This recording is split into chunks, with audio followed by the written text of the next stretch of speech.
The town called him broken. They were wrong. When Elias Crow rolled into Red Willow seeking a new life, the woman who promised to marry him took one look at his wheelchair and declared him incomplete in front of everyone. Most men would have left. Elias stayed. What happened next tore that frozen frontier town apart and forced everyone to question what strength really means. This is the story of a man who refused to be defined by other people's limits. Stay until the end. You won't believe how this turns out. Drop a comment with your city so I can see how far this story travels. The train lurched to a stop with a hiss of steam and the screech of iron on iron. Elias Crow felt the vibration travel up, through the floor of the passenger car, and into the frame of his chair. A sensation he'd grown so accustomed to over the years that he barely registered it anymore. What he did register was the cold. Even through the window, even with the coal stove burning at the front of the car, he could feel the bite of winter waiting outside. Red Willow Station. End of the line. He pushed himself toward the door before the conductor could offer help he didn't need. The other passengers, a handful of minors, a family with 2 small children, an old woman clutching a carpet bag, had already begun gathering their things. None of them looked at him directly, but he caught the sidelong glances. He always did. The conductor, a rail-thin man with a mustache that drooped past his chin, appeared at the door. "Need a hand with—" "I'm fine." Elias's voice was flat, not rude, just matter-of-fact. The man hesitated, then nodded and stepped aside. Getting down from a train wasn't easy, but Elias had designed his chair with exactly this kind of problem in mind. The wheels were larger than standard, the frame reinforced with steel he'd shaped himself in a Pittsburgh forge 3 years back. The footrests folded up, the armrests locked in place when he needed stability and pivoted out when he needed clearance. Every inch of it was custom, built to his specifications, and it had carried him across half the country without failing once. He lowered himself down the steps backward, controlling the descent with his arms, the muscles across his shoulders and chest flexing beneath his coat. The chair's wheels hit the platform with a solid thunk. Cold air slapped him in the face. His breath clouded white. Red Willow spread out before him like a sketch someone had started and never finished. A main street of hard-packed dirt, lined with wooden buildings that leaned slightly, as if the wind had worn them down over time. A general store. A saloon with a painted sign so faded he could barely read the name. A church with a crooked steeple. Beyond that, scattered houses, smoke rising from chimneys, and then nothing but white. Snow-covered plains stretched to the horizon in every direction, broken only by the skeletal shapes of distant trees. It was smaller than he'd expected, quieter. Behind him, the conductor began unloading luggage and crates. Elias rolled forward, scanning the platform. She'd said she would meet him here. Margaret Larson. Widow, age 31, looking for a partner to help run her late husband's freight business. They'd exchanged letters for 4 months. She knew about the chair. He'd been clear about that from the start, hadn't hidden anything. She'd written back saying it didn't matter, that she needed someone capable and honest, and that strength came in many forms. He'd believed her. A small crowd had gathered near the station house, maybe a dozen people, bundled in coats and scarves. They weren't there for the train. They were there for a spectacle. He could tell by the way they stood, the way they whispered to each other. Then he saw her. Margaret Larson stood at the front of the group, a tall woman in a dark blue dress and a wool coat, her blonde hair pulled back in a tight bun. She was handsome in a severe sort of way, with sharp cheekbones and pale eyes that locked onto him the moment he came into view. Elias rolled toward her, weaving around a stack of crates. His hands were already cold, even through his gloves. He stopped a few feet in front of her and met her gaze. "Miss Larson." She didn't say anything. Her expression didn't change. The crowd had gone silent. He cleared his throat. "I'm Elias Crow. We've been writing. I know who you are." Her voice was steady, but there was something beneath it, something hard and final. The air seemed to tighten. "I wasn't expecting—" She gestured vaguely at the chair, her mouth pressing into a thin line. "You said you were injured. You didn't say you were like this." Heat crawled up the back of his neck. "I told you I couldn't walk. I was clear. You said you were capable. I am. A man who can't stand on his own isn't capable of running a freight business." She said it loudly enough for everyone to hear. I need a partner, a whole partner, not half of one. The words landed like a punch. Elias sat very still. Somewhere behind him, someone coughed. A child whispered something and was shushed. He could feel every pair of eyes on him, weighing him, judging him, watching to see what he would do. Margaret Larson took a step back. I'm sorry you came all this way, but this won't work. She turned and walked away, just like that. The crowd began to disperse, murmuring to each other, shaking their heads.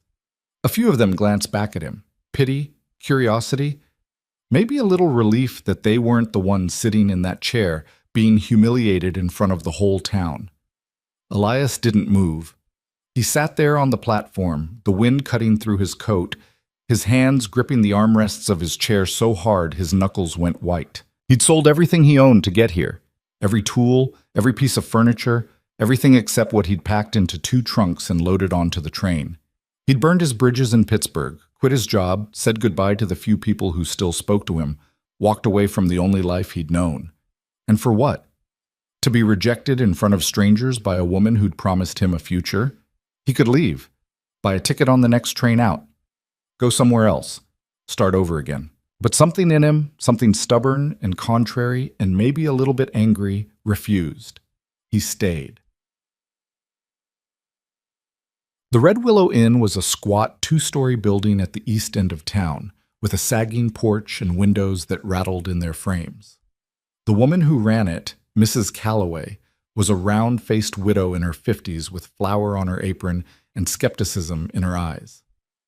"You got money?" she asked, looking him up and down. Elias pulled a small roll of bills from his coat pocket and set it on the counter. She took it, counted it, and nodded. "Room's upstairs, second door on the left." Upstairs. That a problem? No. It was, but he wasn't about to give her the satisfaction of saying so. She handed him a key. "Supper's at 6. You miss it. You don't eat." Understood. Getting upstairs took 20 minutes. The staircase was narrow and steep, and there was no railing on one side. He had to transfer out of the chair, haul himself up step by step using his arms, then pull the chair up behind him. By the time he reached the top, his shoulders were burning and his shirt was soaked with sweat despite the cold. The room was small. A bed, a chair, a washstand, a window that looked out over the street. The walls were thin enough that he could hear someone coughing in the next room. He sat on the edge of the bed and let out a long breath. This was a mistake. He knew that now. Coming here, trusting a stranger's letters, believing that someone might actually see past the chair and judge him on what he could do instead of what he couldn't. But he was here, and he'd be damned if he was going to slink away like a dog with its tail between its legs. The next morning, he went looking for work. Red Willow didn't have much, but it had a livery stable, a smithy, a mill, and a freight depot, all places that needed things fixed, maintained, built. Elias had spent 15 years working with his hands, first as an apprentice machinist, then as a toolmaker, then as a freelance engineer taking on whatever jobs came his way. He knew metal, wood, mechanics, and mathematics. He could look at a broken piece of equipment and see not just what was wrong, but how to make it better. The livery owner, a grizzled man named Hackett, took one look at the chair and shook his head. "Can't use you." "You haven't asked what I can do." "Don't need to. I need someone who can lift bales, muck stalls, handle horses. You can't do any of that." "I can repair your wagon axles. I can rebuild your harness rigging. I said no." The smithy was worse. The man didn't even let him finish his introduction before waving him off. By midday, Elias had been turned away from every business on the main street. Most didn't bother with excuses. They just looked at the chair and said no. He sat outside the general store, cold and frustrated, watching the town go about its business. People walked past without meeting his eyes. A few nodded, polite, distant, the kind of acknowledgement you'd give to a stray dog. Then he heard the voice. "Well, well, look what we got here." Elias turned. A man stood a few feet away, hands in his pockets, a smirk on his face. He was tall and broad-shouldered, with thinning brown hair and a belly that strained against his vest. Lloyd Garrett, according to the sign above the shop behind him, proprietor of Garrett's Goods and Sundries. "You're the cripple from yesterday," Lloyd said. "The one Larson sent packing." Elias didn't respond. Lloyd stepped closer. "Let me give you some advice, friend. This town's got no use for charity cases. You want to survive out here, you need to pull your weight, and I don't see how a man who can't even stand is going to do that. I pull my weight just fine. Do you now? Lloyd grinned. Tell you what, you show me you can stand up and walk across this street, and I'll hire you on the spot. A few passers-by had stopped to watch. Lloyd was playing to them, feeding off their attention. Elias met his gaze and didn't blink. I don't need your job. Good, because you weren't getting it anyway. Lloyd laughed, a loud braying sound, and turned back toward his shop. Elias sat there, jaw tight, fists clenched. He'd dealt with men like Lloyd before, men who measured worth by the narrowest possible standard and enjoyed making others feel small. Arguing with them never worked. Proving them wrong did. He just needed a chance. That chance came 2 days later. The train station was a mess. The platform had warped over the winter, leaving gaps and uneven boards that made it nearly impossible for passengers with luggage to navigate safely. The station master, a wiry man named Prairie, had complained about it to the railroad company for months, but no one had come to fix it. Elias rolled up to the station early one morning with a toolbox balanced on his lap and a plan in his head. Prairie was inside sorting mail. He looked up when Elias knocked on the doorframe. Help you? I can fix your platform. Prairie blinked. Excuse me? The boards are warped. You've got gaps. Someone's going to trip and break their neck. I can fix it. And what do you want in return? Nothing. Let me do it, and if you're satisfied, you can tell people I did good work. That's all. Prairie studied him for a long moment. Then he shrugged. Knock yourself out. Elias spent the next 3 days at the station. He pulled up the worst boards, planed them down, shimmed the supports, and relayed everything flush and level. It wasn't glamorous work, but it was precise, and by the time he was finished, the platform was solid. Word got around. A few people stopped by to watch him work. Some asked questions. One man, a farmer named Stokes, asked if Elias could take a look at a plow blade that had cracked. I can weld it, Elias said. Stokes hired him on the spot. By the end of the week, Elias had 3 more jobs lined up. Small things, repairs mostly, but it was a start. And then he met Martha Hale. Right. She walked up to him while he was working on a broken pump outside the general store. He didn't notice her at first, too focused on loosening a rusted bolt that had seized up years ago. You the man who fixed Pruitt's platform? He looked up. She was a woman in her 40s, maybe, with dark hair streaked with gray and pulled back in a braid. She wore a simple dress and an apron stained with soap and water. Her hands were red and chapped, and there were lines around her eyes that spoke of long hours and little sleep. That's me, Elias said. I'm Martha Hale. I run the laundry at the end of Birch Street. I know the place. I need help. My boiler's shot.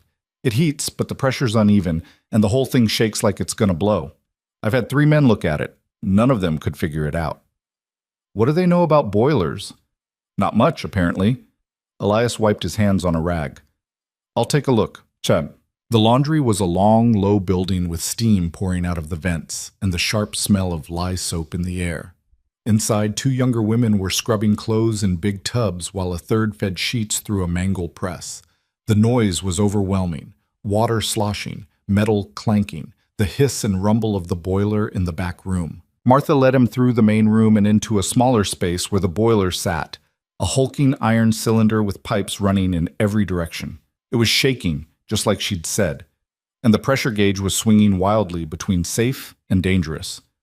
Elias rolled closer and studied it. When did it start? About a month ago. It's gotten worse. He ran his hand along one of the pipes, feeling the vibration. Then he checked the fittings, the valve, the water line. Your feed water regulator's clogged, he said after a few minutes. It's letting too much water in at once, then choking off. That's why the pressure's jumping. Can you fix it? Yeah, I'll need to pull the regulator, clean it out, maybe replace a gasket. Give me a couple hours.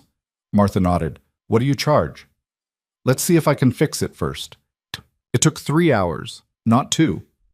The regulator was worse than he'd thought, corroded and packed with mineral buildup. He had to fabricate a new gasket from some rubber stock he'd brought with him and reseat the whole assembly. But when he fired the boiler back up, it ran smooth. The shaking stopped. The pressure gauge held steady. Martha stood in the doorway, arms crossed, watching. You did it. Told you I would. She walked over and inspected the boiler herself, then looked at him. What do I owe you? $2. That's too low. It's fair. She pulled $3 from her apron pocket and handed it to him. You earned it, and if you're looking for more work, I could use someone regular. Equipment here breaks down all the time, and I'm tired of waiting on men who don't know what they're doing. Elias hesitated. Regular work meant staying. It meant putting down roots in a town that had already made it clear he wasn't welcome. But it also meant money, and respect, at least from one person. I'll think about it, he said. Martha smiled, just a little. You do that. That night, Elias sat in his room at the inn, counting his money. He had enough to last another 2 weeks, maybe 3, if he was careful.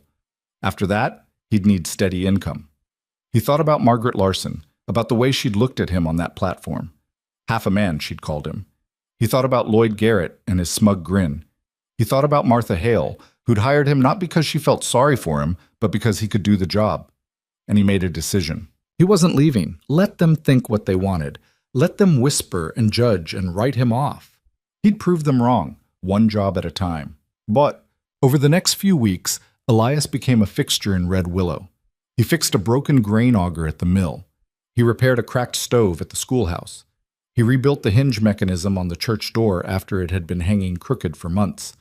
People started to notice. Not everyone. Lloyd Garrett still made a point of sneering whenever he saw Elias on the street. A few others followed his lead, treating Elias like he was invisible, or worse, like he was something to be pitied. But others, like Pruitt, like Martha, like Stokes the farmer, began to see him differently. They saw the work. They saw the results. And slowly, grudgingly, a few of them started to see the man. One afternoon, Elias was working outside the livery. Hackett had finally relented and hired him to fix a busted wagon wheel, when a young boy, maybe 8 or 9, wandered over. How come you don't got legs? The boy asked. Tommy! A woman hurried over and grabbed the boy by the shoulder. That's rude. It's all right, Elias said. He looked at the boy. I've got legs. They just don't work the way yours do. Why not? Accident. Long time ago. Does it hurt? Sometimes. The boy thought about that. Can you still fix stuff? Yeah, I can fix stuff. Cool. The woman dragged Tommy away, apologizing over her shoulder. Elias went back to work, but he was smiling. It was late March when things started to shift.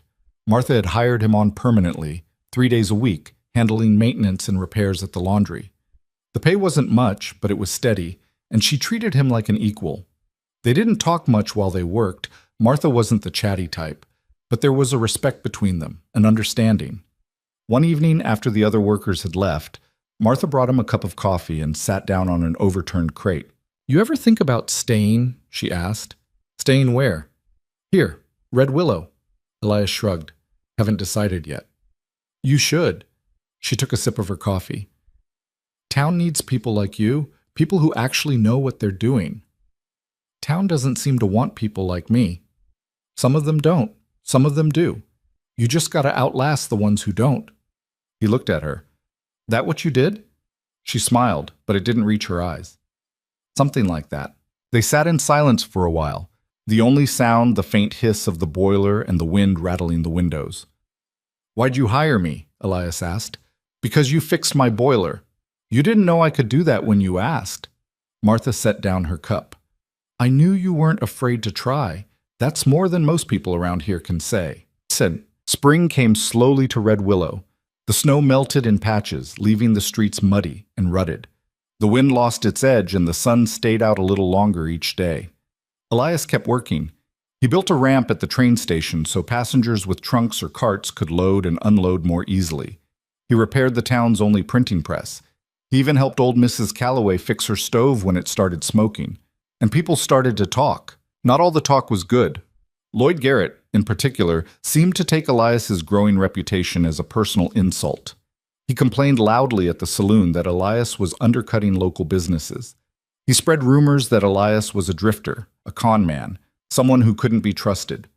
But the work spoke for itself. One day a man named Voss, a logger from one of the camps north of town, came looking for Elias. His crew's sawmill had broken down and they were losing money every day it stayed idle. "I heard you're the man to see," Voss said. "What's the problem?" "Drive shaft's cracked. We tried to weld it, but it keeps breaking." "Let me see it."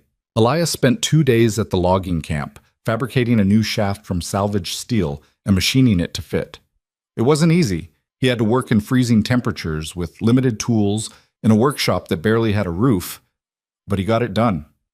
When the mill roared back to life, Voss paid him double what they'd agreed on. "You ever need work?" Voss said. "You let me know." Word of that job spread fast. By early April, Elias had more work than he could handle. He was booked solid for weeks, and people were starting to come to him instead of the other way around. But not everyone was happy about it. Lloyd Garrett's resentment had been simmering for weeks, and it finally boiled over one afternoon at the general store. Elias had come in to buy supplies, nails, sandpaper, a new file. Lloyd was behind the counter, his face already red. "I don't serve cheats," Lloyd said. Elias set the items on the counter. "I'm not a cheat. You're stealing business from honest men. I'm doing work they can't do. You're a cripple playing at being useful." Lloyd's voice rose. "You got no right coming into this town and acting like you belong." The store went quiet. A few other customers turned to watch. Elias kept his voice level. "I've got every right, same as you." "You don't, you're broken, and sooner or later people are going to see that." Elias stared at him for a long moment. Then he picked up his supplies, dropped the money on the counter, and left. Behind him, Lloyd was still talking, still spitting venom, but Elias didn't look back. That night he sat in his room and thought about leaving again. It would be easier. Pack up, move on, find some place where people didn't already have their minds made up about him. But he'd worked too hard, built too much. And despite everything, despite Lloyd, despite the stares, despite the whispers, he'd started to feel something he hadn't felt in years. He felt like he belonged. Not because the town had accepted him, but because he'd proven, to himself, if no one else, that he didn't need their acceptance. He was enough, just as he was. The rain came in the third week of April, turning Red Willow's streets into rivers of mud. It fell hard and cold, drumming against rooftops and pooling in every low spot, making the whole town smell like wet earth and rust. Elias woke to the sound of it hammering the window of his room at the inn, and he knew before he even got out of bed that it was going to be a miserable day. He was right. The streets were nearly impassable. His chair sank into the mud with every push, the wheels clogging, the frame getting heavier with each rotation. By the time he reached Martha's laundry, his arms were burning and his coat was spattered brown up to the shoulders. Martha was standing in the doorway, watching the rain sheet off the roof. "You're late," she said without looking at him. "Roads are bad." "I noticed." She stepped aside to let him in. "Boiler's acting up again. Started knocking this morning." He didn't bother taking off his coat, just rolled straight through to the back room where the boiler sat, ticking and groaning like something alive. He pressed his hand against the metal casing. It was hot, but not dangerously so. The knocking was coming from inside, rhythmic and insistent. "Water hammer," he said. "You've got air in the line." "Can you fix it?" "Yeah, need to bleed the system. Give me an hour." Martha nodded and left him to it. He worked in the heat and the noise, loosening valves, draining lines, listening to the way the water moved through the pipes. It was methodical work, the kind that let his mind wander. He thought about the jobs he had lined up for the week: a broken gate hinge at the schoolhouse, a cracked axle on a freight wagon, a roof repair at one of the houses on the edge of town. Enough to keep him busy, enough to keep him fed, enough to make Lloyd Garrett angrier. He'd seen Lloyd twice since their confrontation at the general store. Both times, Lloyd had made a point of turning his back, of talking just loud enough for Elias to hear, calling him names, making jokes. Elias had ignored it. There was no percentage in engaging with a man like that. Lloyd wanted a reaction. Elias wasn't going to give him one. But he knew it wasn't over. Men like Lloyd didn't let things go. They festered, and when they finally acted, it was usually ugly. By the time Elias finished with the boiler, the rain had slowed to a drizzle. He rolled back out into the main room, where Martha was overseeing 2 of her workers as they fed wet linens through the mangle. "All set," he said. Martha glanced at the back room, then at him. You look like hell. Feel like it too. She reached into her apron and pulled out a few bills. Take tomorrow off. You've been working every day for 2 weeks straight. I'm fine. You're not. You're worn out. Take the day. I mean it. He wanted to argue, but the truth was she was right. His shoulders ached. His hands were raw. And he was tired in a way that went deeper than muscle. All right, he said. Good. She handed him the money. Go get some rest, and for the love of everything, eat something that isn't dried meat and hard bread. He almost smiled. Yes, ma'am. Outside, the streets were still a mess, but the rain had stopped.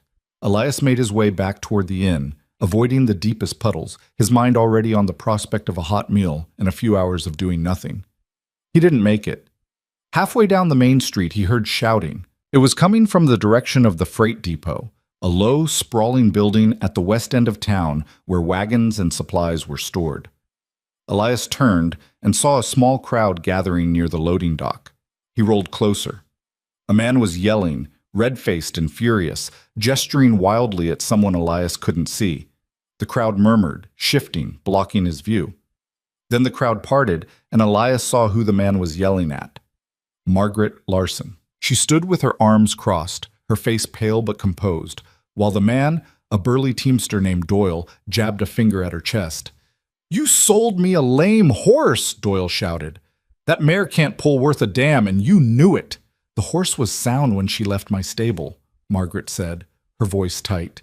If she's lame now, that's on you. Like hell it is. You're a cheat, Larson, just like your husband was. Margaret's jaw clenched, but she didn't back down. My husband ran an honest business. So do I. Honest? Doyle let out a bitter laugh. You can't even manage this place without running it into the ground. Maybe if you'd married someone who could actually help instead of chasing off the only man dumb enough to answer your ad. Elias didn't think. He just moved. He rolled forward, cutting through the crowd, and stopped between Doyle and Margaret. That's enough, Elias said. Doyle blinked, surprised. Then his face twisted into a sneer. Well, look who it is, the cripple. What are you going to do? Roll over my foot? A few people in the crowd laughed nervously. Elias ignored them. You got a problem with the horse. Take it up with her like a man. Don't stand here screaming like a child. Doyle's face darkened. You got no business in this. I'm making it my business. For a moment it looked like Doyle might take a swing. His fists clenched, his shoulders bunched. But then someone in the crowd, Pruitt, the station master, stepped forward. Doyle, Pruitt said quietly. Walk away. Doyle glared at Elias, then at Margaret, then at the crowd. Finally, he spat into the mud and stalked off, shoving past people as he went. The crowd began to disperse, murmuring to each other, casting glances back at Elias and Margaret. Elias turned to her.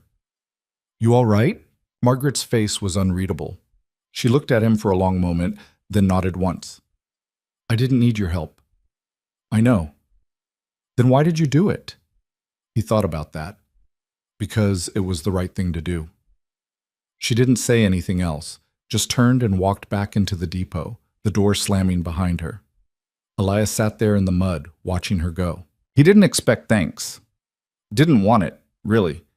But something about the way she'd looked at him, like she couldn't quite figure him out, stuck with him all the way back to the inn. The next day, he took Martha's advice and rested. He stayed in his room, read an old newspaper he'd found in the lobby, and tried not to think about work. It didn't really work. His mind kept circling back to the jobs he had waiting, the things he needed to fix, the plans he was starting to make. He'd been in Red Willow for nearly 2 months now, and despite everything, it was starting to feel like something close to home. That feeling didn't last long. 2 days later, Elias was at the schoolhouse, fixing a broken hinge on the front door, when a boy came running up. Mr. Crow! Mr. Crow!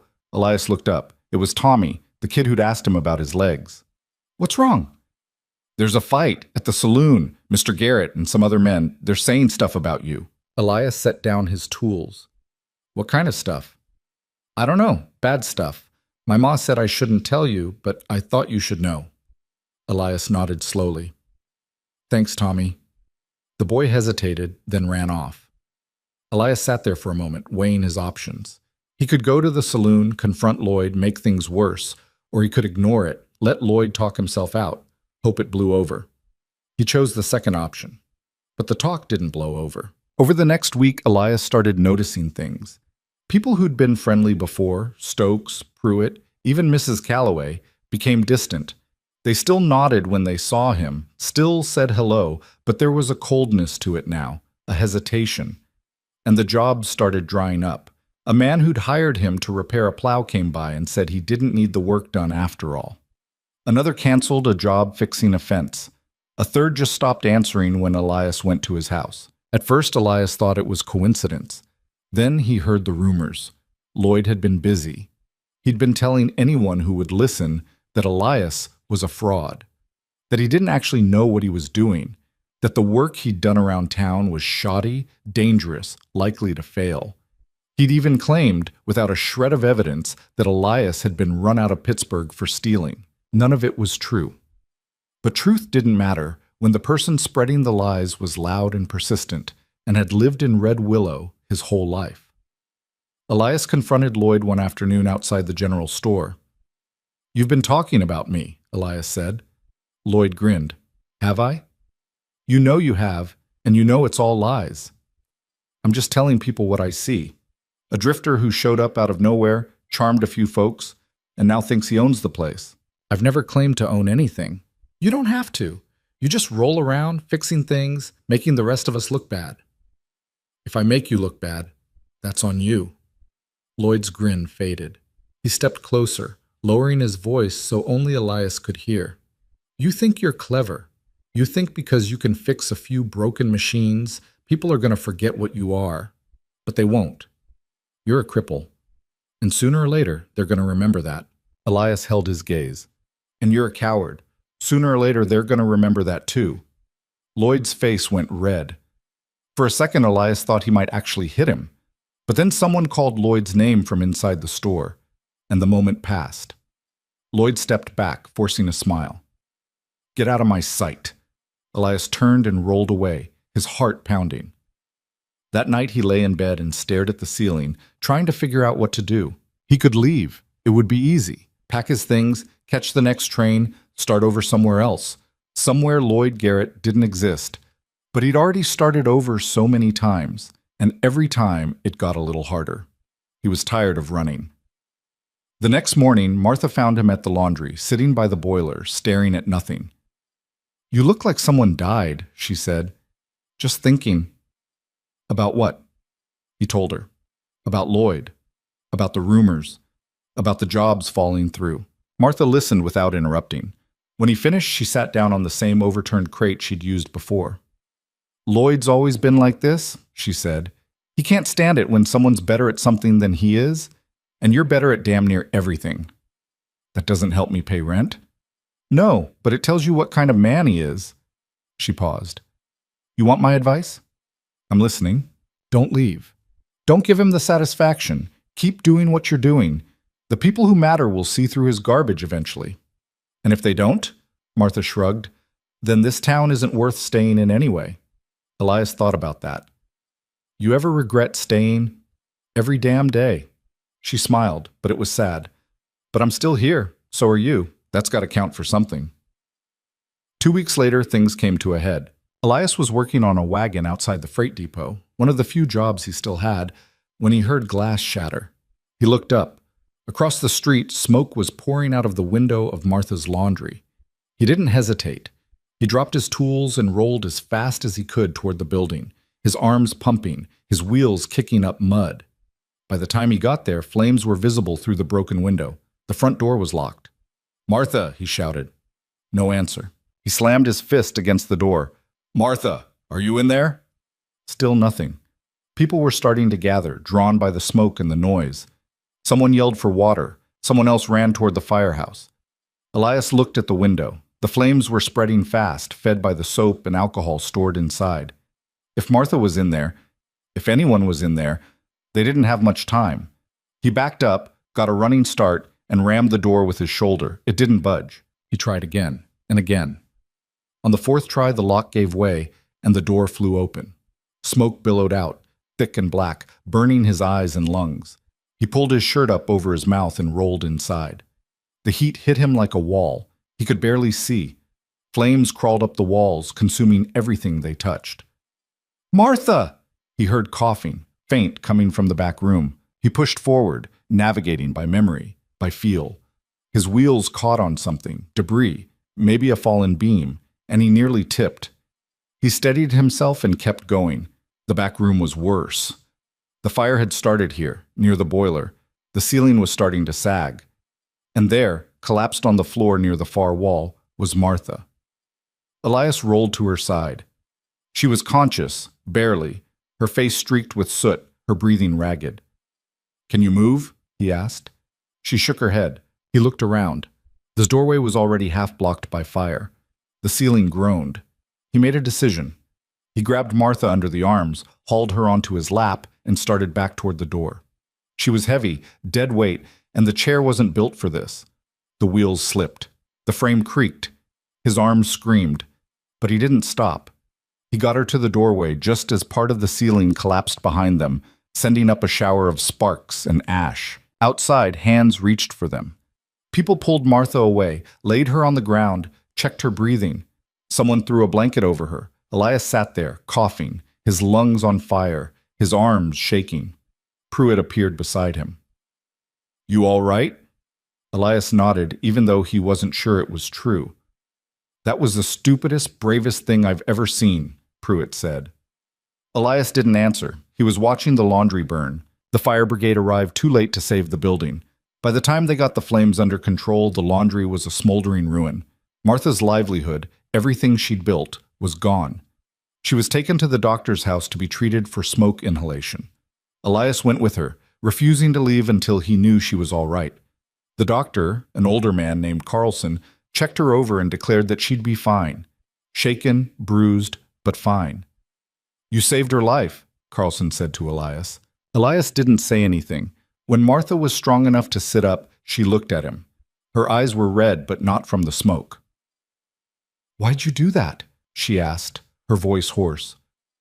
"Because you're my friend." She nodded slowly. Then she started to cry. Elias sat with her until she stopped. The next day, the whole town was talking about the fire. Some said it was an accident, a spark from the boiler, a careless mistake, but others weren't so sure. Elias went to inspect the wreckage himself. He found what he was looking for near the back wall, half buried in ash. A kerosene can. Empty. He showed it to Prairie. "Someone set this," Elias said.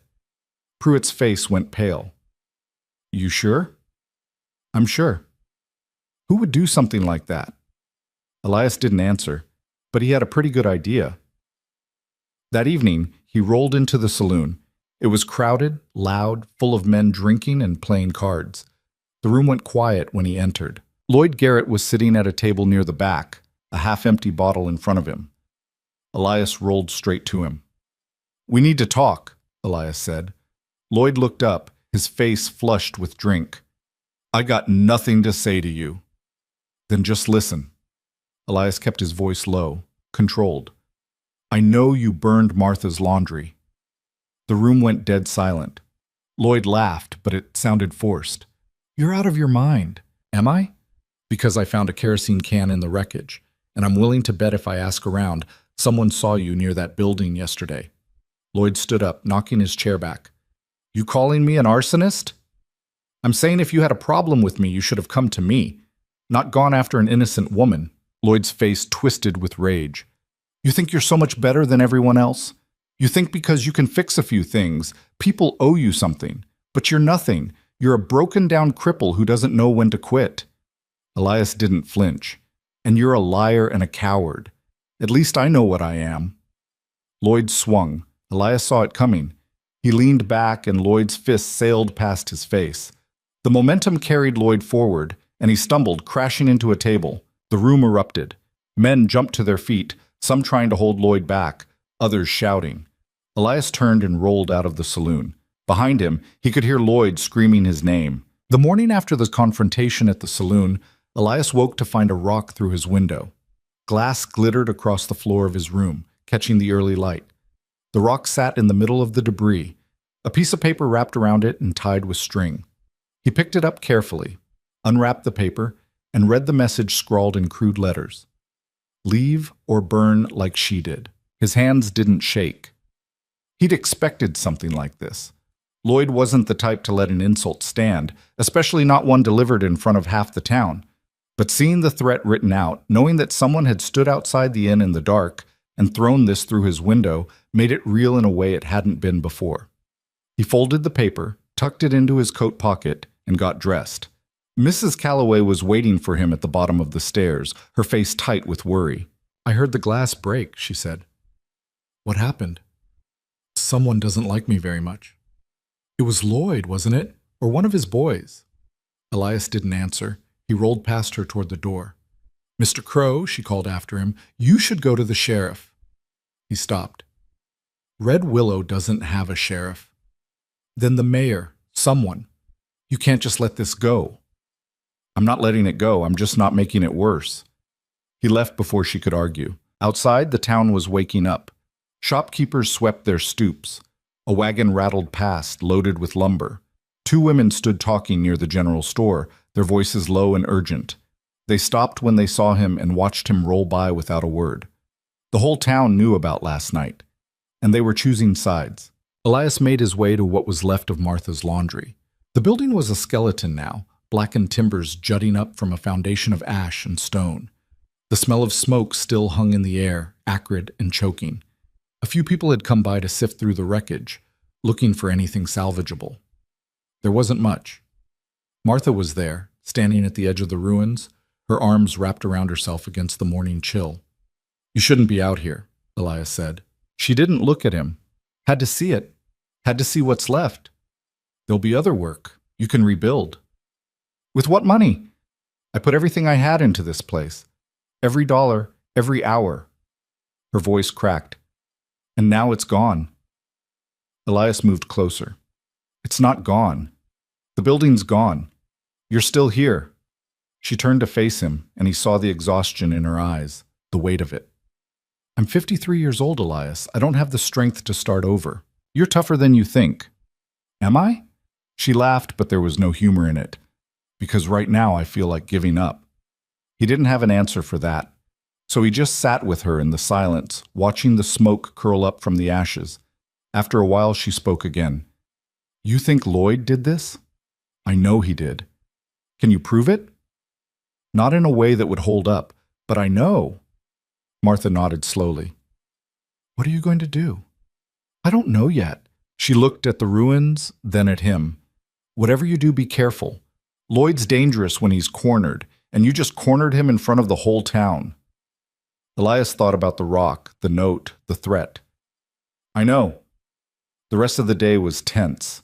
Elias tried to work. He had a job repairing a gate at one of the houses on Birch Street, but he couldn't focus. His mind kept circling back to Lloyd, to the fire, to the choice he had to make. He could leave, take the threat seriously, pack his things, and disappear. It would be the smart thing to do, the safe thing. But he'd spent his whole life being smart and safe, and where had it gotten him? Run out of Pittsburgh after the accident, rejected by Margaret Larson, mocked by men like Lloyd Garrett. He was tired of running, tired of letting other people decide what he was worth. If Lloyd wanted him gone, Lloyd was going to have to work for it. That evening, Elias went to the saloon again, not to fight, not to make a scene, just to show that he wasn't afraid. The room went quiet when he entered, just like before. But this time, no one looked away. They watched him roll to the bar, watched him order a drink, watched him sit there nursing it like he had every right to be there. Lloyd was at his usual table, surrounded by his usual crowd. He saw Elias, and his face darkened, but he didn't move. Didn't say anything, just sat there, glaring. Elias finished his drink, set the glass down, and left. It was a small victory, but it mattered. 2 days later, the town council called a meeting. Red Willow didn't have much in the way of formal government. The council was just a handful of businessmen who met once a month to argue about roads and taxes, and whose fence was encroaching on whose property.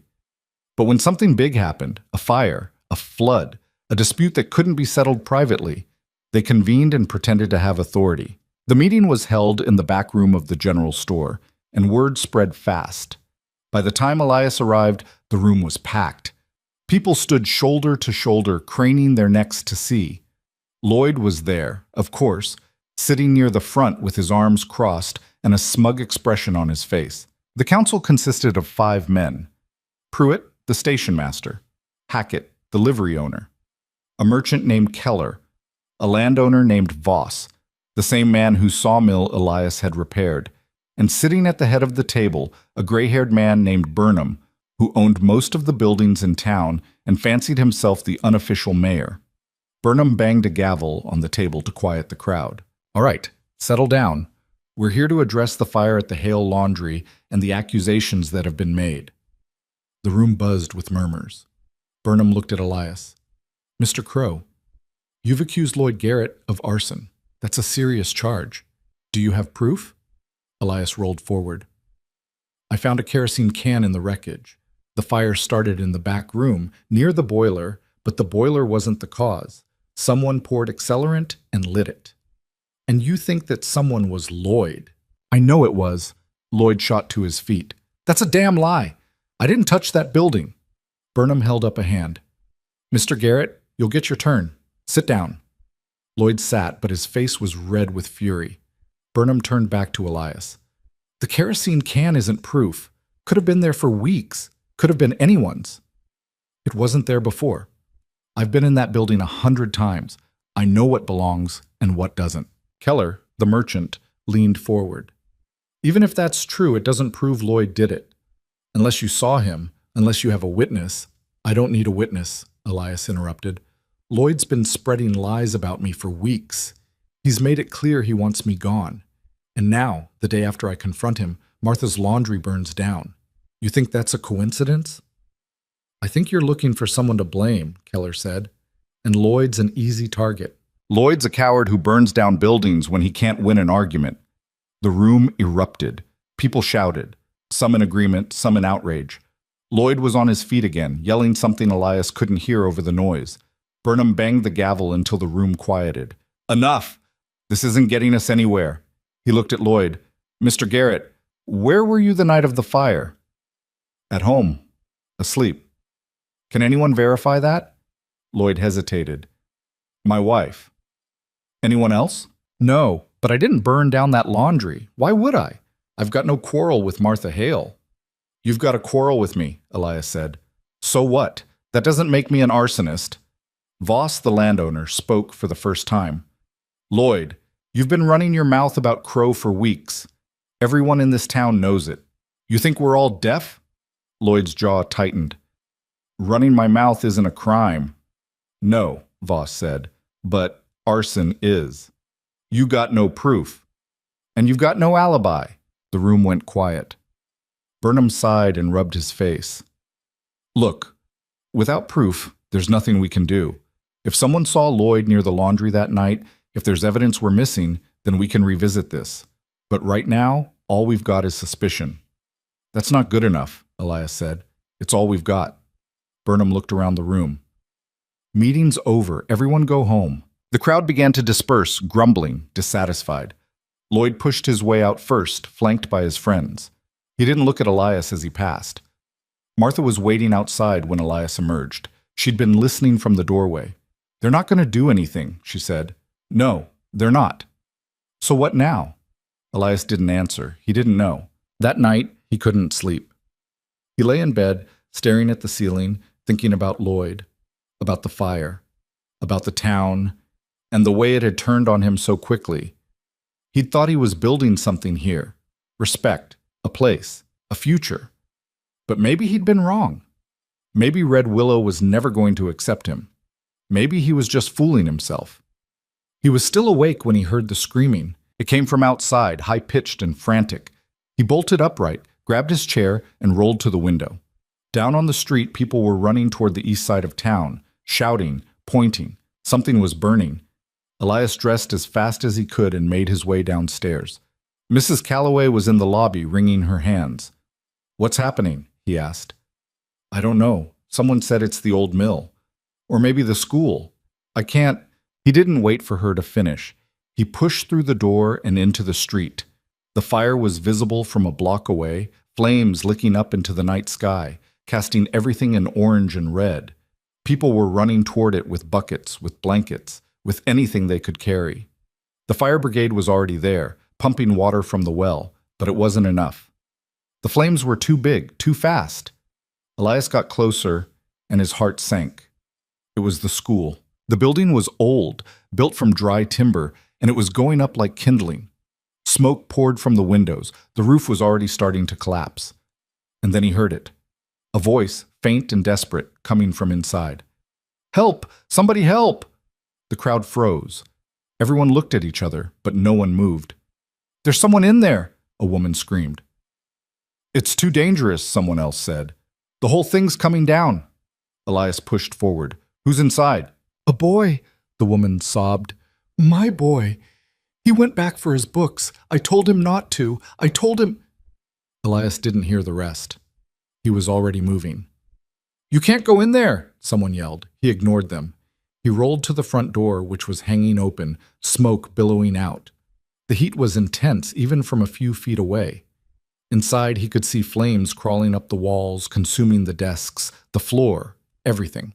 He took a breath, pulled his shirt up over his mouth, and went in. The smoke was blinding. He couldn't see more than a few feet ahead. The heat was unbearable, searing his skin, making it hard to breathe. He heard the crack of wood splitting, the roar of the fire, and somewhere, faint and desperate, a child crying. "Where are you?" Elias shouted. "Here! I'm here!" The voice was coming from the back of the room, near the teacher's desk. Elias pushed forward, his wheels catching on debris, the floor beneath him creaking and groaning. Part of the ceiling collapsed to his left, showering him with sparks and ash. He found the boy huddled in the corner, coughing, his face streaked with soot and tears. He couldn't have been more than 7. "Can you walk?" Elias asked. The boy shook his head. "My leg. I think it's broken." Elias looked around. The doorway was still open, but barely. The fire was closing in, the floor starting to buckle. They had maybe a minute before the whole thing came down. He grabbed the boy, pulled him onto his lap, and turned back toward the door. The floor gave way beneath them. Elias felt the chair drop, felt the sickening lurch of empty space beneath the wheels. He threw his weight forward, grabbed the edge of a desk, and held on. The boy screamed. The chair teetered, half hanging over the hole that had opened up in the floor. With every ounce of strength he had, Elias pulled. His arms burned, his hands slipped, but he didn't let go.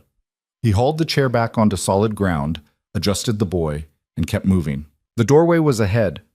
Flames surrounded it, but there was a gap, just barely wide enough. Elias lowered his head and pushed through. They burst out into the night, into the cold air, into the hands of a dozen people who pulled them away from the building. Behind them, the school collapsed with a roar, sending up a plume of sparks and smoke. Elias sat there, gasping, coughing, his lungs on fire. The boy's mother ran to them, sobbing, pulling her son into her arms. "Thank you," she kept saying. "Thank you, thank you, thank you." Elias couldn't respond. He could barely breathe. Someone threw a blanket over his shoulders. Someone else pressed a cup of water into his hands. The crowd surrounded him, staring, murmuring, their faces lit by the dying flames. And for the first time since he'd arrived in Red Willow, they weren't looking at the chair. They were looking at him. The next morning, the whole town was talking about it. Elias Crow, the man they'd dismissed, the man they'd mocked, had risked his life to save a child.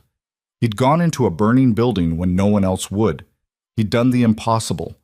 People stopped him on the street to shake his hand, to thank him, to tell him he was a hero. The boy's mother brought him a pie.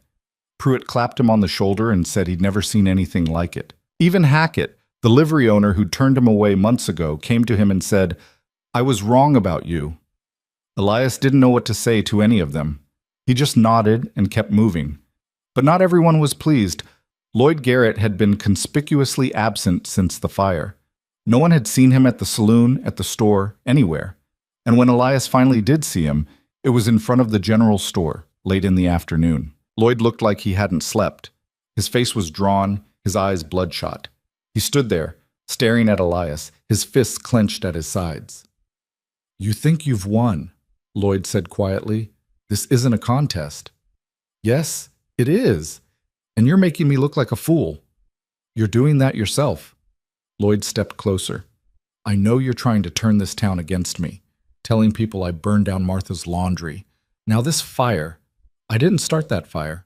Neither did I. Then who did? Lloyd's face twisted.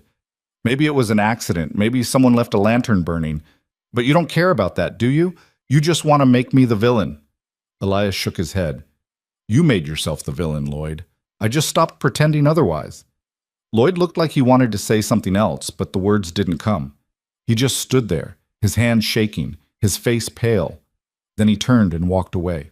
Elias watched him go, and for the first time, he didn't feel anger. He felt something closer to pity. That evening, the town council called another meeting. This time, it was to discuss rebuilding the school. Donations were already coming in: money, lumber, labor. Everyone wanted to help. And at the center of it all was Elias. Burnham stood at the front of the room and addressed the crowd. We owe Mr. Crow a debt, not just for what he did last night, but for everything he's done since he arrived. He's proven himself to be a man of skill, courage, and character, and I think it's time we recognize that. The room erupted in applause. Elias sat in the back, uncomfortable with the attention, but unable to deny the shift he felt. The town was changing, or maybe he was just finally seeing it clearly. After the meeting, Martha found him outside. You did it, she said. Did what? Made them see you. He thought about that. I didn't do it for them. I know. That's why it worked. She smiled, and for the first time in weeks, it reached her eyes. They stood there in the quiet, watching the stars come out over Red Willow, and Elias felt something he hadn't felt in a long time. Hope. The hope didn't last long. 3 days after the school fire, someone broke into Elias's room at the inn. He came back from working on the new school foundation to find his belongings scattered across the floor, his toolbox overturned, and his few personal items smashed. The wheelchair he kept as a spare, an older model he'd brought from Pittsburgh, had been bent beyond repair, the frame twisted, the wheels torn off. Mrs. Calloway stood in the doorway, her hand over her mouth. I heard the noise, she said. By the time I got up here, whoever it was had already gone out the back. Elias surveyed the damage without saying anything. His chest felt tight, but he kept his face neutral. Was it Lloyd? She asked. Probably. Or someone who works for him. You need to report this, to Burnham, to someone. And say what? I didn't see who did it. Can't prove anything. But everyone knows, knowing and proving are different things. He started picking up his tools, checking each one for damage. Most were fine. A few would need work. I'll handle it. Mrs. Calloway hesitated, then left him alone. Elias spent the next hour putting everything back in order. The spare chair was ruined, but he hadn't been using it anyway. The rest was just things. Things could be replaced. But the message was clear. Lloyd wasn't done. Not by a long shot. The next morning, Elias went to the construction site where the new school was being built. A crew of volunteers had already gathered, farmers, shopkeepers, even a few of Lloyd's former drinking buddies who'd apparently decided that saving their consciences was more important than loyalty. They were laying the foundation, measuring out the frame, hauling lumber from the mill. Voss, the landowner, was overseeing the work. He looked up when Elias approached. Morning, Crow. Heard about what happened at the inn. Word travels fast. It does in a town this size. Voss set down his hammer. You think it was Garrett? I know it was. You gonna do something about it? Elias looked at the construction site, at the men working, at the skeletal frame of the building taking shape. I'm doing something about it right now. Voss nodded slowly. Fair enough. We could use your help with the framing if you've got time. Some of these boys don't know a level from a plumb line. Elias spent the rest of the day at the site, working alongside men who weeks ago wouldn't have given him the time of day. They asked his opinion on measurements, on angles, on the best way to brace the walls. And slowly, grudgingly, they started to listen. By mid-afternoon, the frame was taking shape. It wasn't perfect, nothing built by committee ever was, but it was solid. It would stand. During a break, one of the younger men, a farmhand named Cole, sat down next to Elias and offered him a canteen. You really went into that burning building, Cole said. It wasn't a question. I did. Weren't you scared? Elias took a drink and handed the canteen back. Terrified. Then why'd you do it? Because no one else was going to. Cole thought about that. Lloyd's saying you're making yourself out to be a hero, that you probably started the fire yourself just so you could look good putting it out. Elias felt a spike of anger but pushed it down. What do you think? Cole looked at him for a long moment. I think Lloyd's full of it. Then that's all that matters. But Lloyd's poison was spreading. Over the next few days, Elias heard the rumors. Some people were starting to question the timing of the fires. First Martha's laundry, then the school, and both times Elias had been there. Both times he'd played the hero. It didn't make sense if you thought about it for more than 2 seconds. But people didn't always think. They just listened to the loudest voice, and right now Lloyd's voice was carrying. Elias tried to ignore it. He kept working on the school, kept taking repair jobs, kept showing up and doing what he'd always done. But the doubt was there, lingering in the eyes of some of the townspeople, in the way conversation stopped when he rolled past. Martha noticed it too. They're turning on you again, she said one evening as they sat outside the remains of her laundry. She'd been coming here every day, sifting through the ash, salvaging what little she could. Not all of them. Enough of them. She tossed a charred piece of wood aside. Lloyd's smart. He knows he can't attack you directly anymore. Not after you saved that boy. So he's planting seeds, making people wonder. Let them wonder. That's not enough, Elias. You have to fight back. How? By spreading rumors of my own? By stooping to his level? By proving him wrong, again and again until there's no doubt left. Elias looked at the ruins, at the blackened timbers and broken stone. I'm tired, Martha. Tired of proving myself. Tired of fighting for every inch of respect. I know. She reached over and put her hand on his. But if you stop now, he wins. He knew she was right. But that didn't make it any easier. The breakthrough came from an unexpected place. It was a Sunday afternoon, and Elias was at the general store buying nails when he overheard 2 women talking in the next aisle. Did you hear? Lloyd's wife left him. No. When? Yesterday. Packed her things and took the morning train. Didn't say where she was going. What happened? Don't know for sure, but Emma saw her the day before with a black eye. And Lloyd's been drinking even more than usual. Elias felt his stomach turn. He'd known Lloyd was cruel, but hitting his wife was something else entirely. He finished paying and left the store. Outside, he found Pruitt talking with Burnham near the station. Pruitt, Elias said. Can I ask you something? Sure. Lloyd's wife. She really left? Pruitt's expression darkened. She did. Got on the eastbound train yesterday morning. Didn't have much with her, just a bag and a bruise. You think he hit her? I know he did. She told me herself while she was waiting for the train, said she couldn't take it anymore. Burnham crossed his arms. That's a private matter between a man and his wife. Not when he's beating her, it's not, Pruitt said sharply. Even so, she's gone now. Nothing we can do about it. Elias looked at Burnham. You knew he was doing this? I suspected. A lot of people did. And no one said anything? Burnham shifted uncomfortably. What were we supposed to say? It's not our business. It became your business the moment you let him get away with it. Watch your tone, Crow. Or what? You'll throw me out of town? Lloyd's been terrorizing people for months and you've done nothing. He burned down Martha's laundry. He probably started the school fire, too. And now his wife's gone because she was afraid for her life. But sure, let's keep pretending it's not our business. Burnham's face went red. You're out of line. No, I'm the only one who's been paying attention. Elias turned and rolled away before Burnham could respond. That night, Lloyd came looking for him. Elias was in his room at the inn, working on repairing a broken hinge, when he heard heavy footsteps in the hallway. Then a fist pounded on the door. Crow, open up!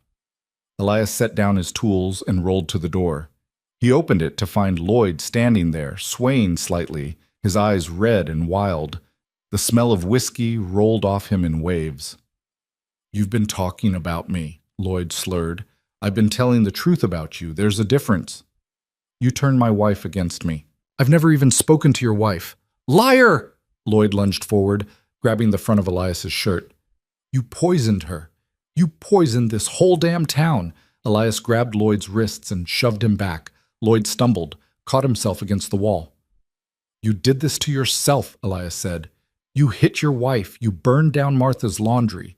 You've been spreading lies about me since the day I got here. You want someone to blame? Look in a mirror. Lloyd's face twisted with rage. He charged. Elias saw it coming. He ducked to the side and Lloyd crashed into the doorframe. Mrs. Calloway appeared at the top of the stairs, holding a fireplace poker. "Get out of my inn," she shouted at Lloyd. "Now!" Lloyd turned, breathing hard, his fists still clenched. For a moment it looked like he might go after her too, but then something in him broke. His shoulders sagged, his face crumpled. "This is your fault," he said to Elias, his voice barely above a whisper. "All of it." Then he turned and stumbled down the stairs and out into the night. Mrs. Calloway lowered the poker. "Are you all right?" "I'm fine." "He's going to hurt someone." "I know." "What are we going to do?" Elias didn't have an answer. The next morning, Lloyd didn't show up to open his store. By noon, people were starting to talk. By evening, someone went to check on him. They found him passed out in the back room, surrounded by empty bottles, the store in shambles. He'd trashed the place himself. Broken jars, spilled goods, shattered shelves. It looked like a storm had blown through. Burnham and Voss hauled him out and put him in the old root cellar behind the town hall. It was the closest thing Red Willow had to a jail. When he sobered up, they gave him a choice: leave town or face consequences for what he'd done. Lloyd chose to leave. Elias watched from across the street as Lloyd loaded his belongings onto a wagon 2 days later. The man looked smaller somehow, diminished. He didn't look at anyone as he climbed up onto the seat, took the reins. Just before he left, Margaret Larson appeared. She walked up to the wagon and said something to Lloyd that Elias couldn't hear. Lloyd shook his head, snapped the reins, and the wagon lurched forward. Margaret stood there watching him go, her expression unreadable. Then she turned and saw Elias. She crossed the street slowly, her hands clasped in front of her. "Mr. Crow," she said. "Miss Larson, I owe you an apology." Elias didn't respond. "I was wrong," she continued, "about you, about what I said when you arrived. I judged you without knowing you, and that was cruel." It was. She flinched slightly, but didn't look away. "I've been watching you these past months, watching what you've built here, the respect you've earned, the lives you've saved. You're more of a man than most of the people in this town, certainly more than I gave you credit for." "Is that supposed to make me feel better?" "No, I don't expect it to. I just wanted you to know that I was wrong, and I'm sorry." Elias looked at her for a long moment. She met his gaze and he saw genuine regret there. It didn't erase what she'd done, didn't take away the humiliation he'd felt standing on that train platform months ago. But it was something. "Thank you for saying that," he said finally. She nodded. "If you ever need anything, I won't." She nodded again, then turned and walked away. Elias sat there for a while, watching the empty street, thinking about how much had changed. Lloyd was gone. The town was rebuilding. People were starting to see him not as a burden or a curiosity, but as someone who belonged. It should have felt like a victory, and in some ways it did. But there was a hollowness to it too, because at the end of the day, he was still alone. That changed a week later. The new school was nearly finished. The roof was on, the windows installed, the desks being moved in. It would open in time for the fall term, and the whole town was proud of it. Elias was there putting the final touches on the front door when Martha arrived. She'd been scarce lately, staying with a friend on the other side of town, trying to figure out what to do next. "It looks good," she said, looking up at the building. "It does. You did most of this, you know. Without you, it wouldn't have happened. I just helped." "You did more than that." She hesitated. "Can we talk?" "About what?" "About what I'm going to do next." They walked, or rather, she walked and he rolled, to the edge of town where the plains stretched out in all directions. The sun was setting, painting the sky in shades of orange and gold. "I've been thinking about leaving," Martha said. Elias felt a pang of something he couldn't quite name. "Where would you go?" "Don't know. East, maybe. Somewhere I could start fresh." "You could do that here." "Could I?" "The laundry's gone, Elias. I don't have the money to rebuild, and even if I did, I'm not sure I have the heart for it anymore." "So you're just going to give up?" "I'm tired, same as you." They sat in silence for a while, watching the sun sink lower. "What if you didn't do it alone?" Elias said finally. She looked at him. "What do you mean?" "I mean, What if we went in together? I've got some money saved. Not much, but enough to get started. You know the laundry business. I know how to build and fix things. We could make it work. You'd do that? If you would. Martha stared at him, something shifting in her expression. Why? Because you hired me when no one else would. Because you treated me like I was worth something. And because I don't want you to leave. Her eyes were shining, but she didn't cry. She just nodded slowly. All right, she said. Let's do it. They shook hands, and in that moment, something settled between them. Not romance, not yet, maybe not ever, but partnership, trust, a shared understanding that they were stronger together than apart. Over the next few weeks, they started making plans. They found a plot of land on the north side of town where the old tannery used to be. It was cheap because it needed work, but that suited them fine. They drew up designs for a new laundry, bigger than the old one, with a workshop attached where Elias could take on repair jobs. Word got around and people started offering to help. Voss donated lumber, Pruitt helped with the grading. Even some of the men who'd been skeptical of Elias at first showed up with hammers and saws. It took 2 months to get the building up. It wasn't fancy, but it was solid. The laundry had enough room for 4 washing stations, a pair of mangle presses, and a boiler that Elias had rebuilt from salvaged parts. The workshop had a forge, a workbench, and storage for tools and materials. They opened on a warm day in late August. Martha handled the laundry, Elias handled the repairs. And slowly, steadily, business came. Not everyone in town supported them. There were still a few who looked at Elias and saw only the chair, who whispered that he was taking advantage of Martha, that the business would fail. But most people saw something else. They saw 2 people who'd been knocked down and had chosen to get back up. They saw resilience, they saw hope, and they respected that. One evening, as they were closing up, Martha stopped Elias at the door. "You know what I realized today?" she said. "What?" "I'm happy. For the first time in years, I'm actually happy." Elias smiled. "Yeah, me too." She reached out and squeezed his hand. "Thank you for not giving up on this town, on me. Thank you for the same." They stood there for a moment, 2 people who'd found each other in the hardest of circumstances, and Elias felt something shift inside him. The loneliness he'd carried for so long was still there, but it was smaller now, manageable. He wasn't whole yet. Maybe he never would be, but he was closer than he'd ever been. The happiness lasted through September and into October, when the first frost came and turned the plains white overnight. The laundry and workshop were doing steady business, enough to pay the bills and put a little aside.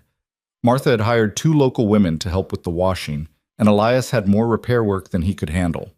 They'd fallen into a rhythm, the kind that comes from working side by side with someone who understands you without needing explanations. But there was still something unfinished between them, something neither of them had quite named. It came to a head on a cold evening in late October. They were closing up for the day, Martha wiping down the workstations while Elias organized his tools in the workshop. The sun had already set, and the wind rattled the windows. "You ever think about the future?" Martha asked suddenly. Elias looked up from the wrench he was cleaning. "Sometimes? Why?" She set down her rag and leaned against the doorframe between the 2 rooms. "Because I've been thinking about it a lot lately. About what happens next. We've got the business running, we've got a roof over our heads. But is that all there is? What else do you want?" She hesitated, choosing her words carefully. "I want to know if this is just a partnership or if it's something more." The question hung in the air between them. Elias set down the wrench. He'd been avoiding this conversation, not because he didn't know the answer, but because he was afraid of what it might mean.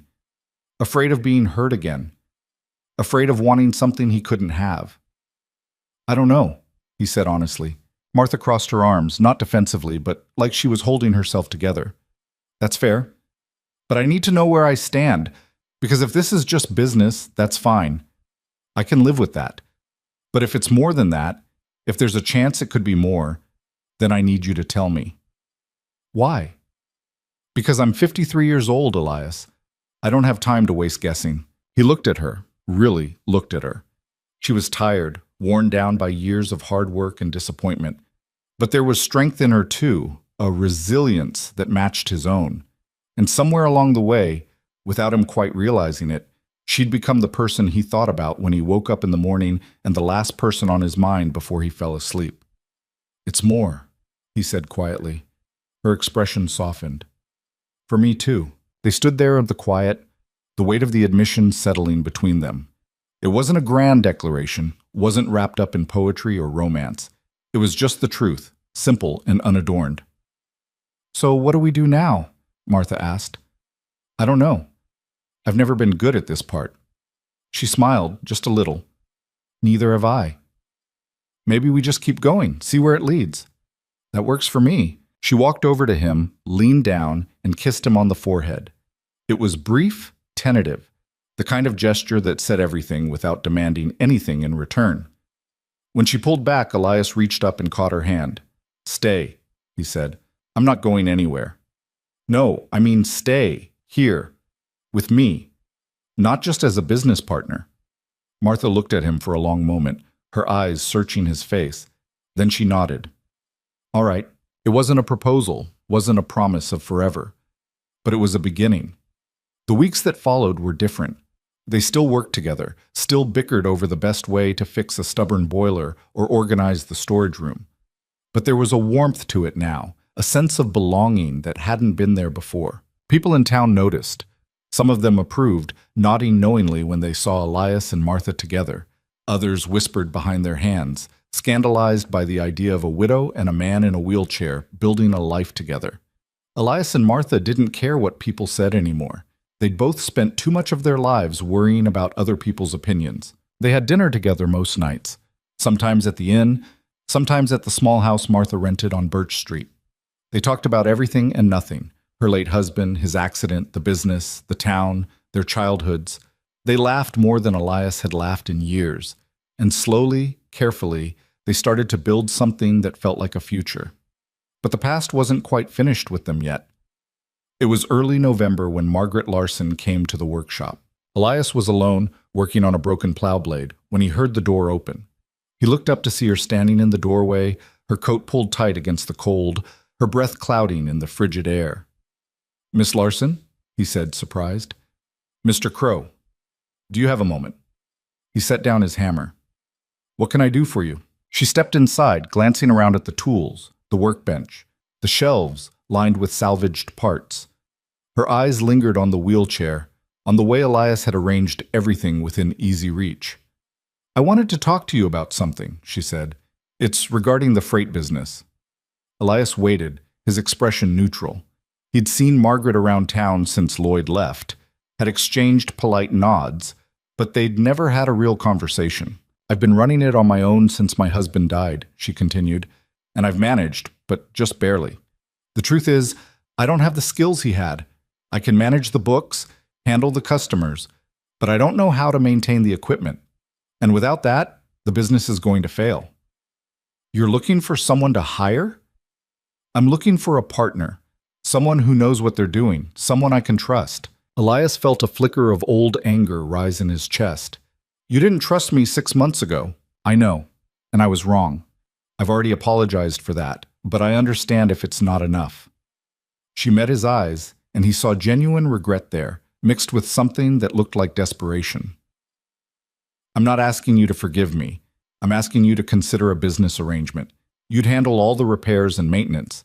I'd handle the operations and logistics. We'd split the profits 50-50. "Why me? There are other men in this town who could do the work."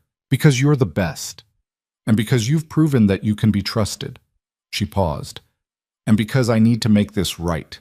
What I did to you on that platform, what I said, it was cruel. I can't take it back. But maybe I can do something that matters now." Elias studied her face. The proud, severe woman who'd rejected him so publicly looked different now. Smaller somehow. Humbled by time and circumstance. "I need to think about it," he said. "Of course. Take all the time you need." She turned to leave, then paused at the door. "For what it's worth, I'm glad you stayed. This town is better for it. I'm better for it." She left before he could respond. That evening, Elias told Martha about the offer over dinner. They were sitting in her small kitchen, eating stew and bread she'd made that afternoon. The fire crackled in the hearth, warming the room against the November chill. Martha listened without interrupting, her expression thoughtful, her fingers wrapped around her mug of tea. "What do you want to do?" she asked when he finished. "I don't know. Part of me wants to tell her to go to hell. And the other part? The other part sees the opportunity. The freight business could set us up for years. We could expand the laundry, hire more workers, maybe even build a proper house instead of renting." Martha set down her mug and looked at him steadily. "Then take the offer." "Just like that?" "Just like that. You're not doing it for her. You're doing it for us. You're not angry that I'm even considering it? Why would I be? She wronged you, but she's trying to make it right. That takes courage." Martha reached across the table and took his hand, her fingers rough from years of hard work. "You've spent months proving yourself to this town. You don't owe them anything anymore, but that doesn't mean you can't accept help when it's offered. And it doesn't mean you can't profit from it." Elias turned her hand over in his, tracing the calluses on her palm. "You're wiser than I am. I've just lived longer, made more mistakes. I'm afraid," he admitted. "Afraid that if I work with her, I'll be right back where I started. Being judged, being found wanting. You're not that man anymore, and she's not that woman. People change, Elias. We all do." He thought about that, about how much he'd changed since arriving in Red Willow, how much the town had changed him. "All right," he said finally, "I'll do it." The partnership with Margaret Larson started slowly, cautiously, like two people learning to walk on ice. Elias spent a few days each week at the freight depot, inspecting the wagons, repairing the harnesses, maintaining the equipment. Margaret handled the scheduling and the customer relationships, the paperwork, and the finances. They didn't talk much beyond what was necessary at first. The wounds were still too fresh, the history too complicated. But the work got done, and it got done well. Elias discovered that Margaret's late husband had let the equipment fall into serious disrepair. Axles were cracked, wheels were warped, harnesses were patched with twine and hope. It was a wonder the whole operation hadn't collapsed already. He threw himself into the work, rebuilding what could be saved and scrapping what couldn't. He designed new axle assemblies that could handle heavier loads. He reinforced the wagon beds. He even built a hydraulic lift system that made loading and unloading easier for the workers. Margaret watched him work, asked questions, took notes, and gradually something shifted between them. Not friendship exactly, but a mutual respect born from shared purpose. One afternoon in late November, as the first snow began to fall, Margaret brought him coffee while he was working on a stubborn wheel bearing. "You didn't have to do that," Elias said, accepting the cup. "I know, but you've been out here for 6 hours in the cold. Figured you could use it." He took a sip. It was strong and bitter, the way he liked it. "Thank you." She leaned against the workbench, watching the snow fall through the open door of the depot. "Can I ask you something?" "Go ahead." "Why did you stay? After what I did to you, after how this town treated you, why didn't you just leave?" Elias set down the coffee and went back to work on the bearing, his hands moving with practiced precision. "I thought about it, more than once." "But you didn't." "No, I didn't." He paused, choosing his words. "I spent most of my life running. After the accident, after I lost my legs, I ran from Pittsburgh because I couldn't stand the pity. Couldn't stand being the broken man everyone whispered about. I thought if I went somewhere new, somewhere people didn't know me, it would be different." "And was it?" "At first, no. It was the same story, different town. People looked at the chair and made up their minds before I even opened my mouth." He got the bearing loose and held it up to the light, examining it for damage. But something was different here. Maybe it was Martha. Maybe it was just that I was tired of running. But I decided that if this town was going to reject me, they were going to have to do it while I was standing my ground. Or sitting my ground, I guess. Margaret smiled faintly at that. "You could have made it easier on yourself. Left after the laundry burned, or after Lloyd came after you. Easier isn't always better." "No, I suppose it's not." They worked in silence for a while, the only sounds the clink of metal on metal and the whisper of snow falling outside. "I was afraid, you know," Margaret said suddenly, "when you showed up at the station." Elias looked up at her. "My husband died 2 years ago," she continued, her voice quiet. "He was everything to me. Strong, capable, the kind of man who could handle anything. And when he was gone, I felt like I'd lost not just him, but any chance of keeping the business going. So I did what desperate people do. I put out that advertisement, looking for a partner who could step into his shoes. And I wasn't what you expected. You weren't what I thought I needed. I looked at you and all I could see was another burden, another thing I'd have to take care of, another failure. She shook her head. I was wrong, and I'm sorry. You've already apologized. I know, but I needed to say it again because you deserved better than what I gave you.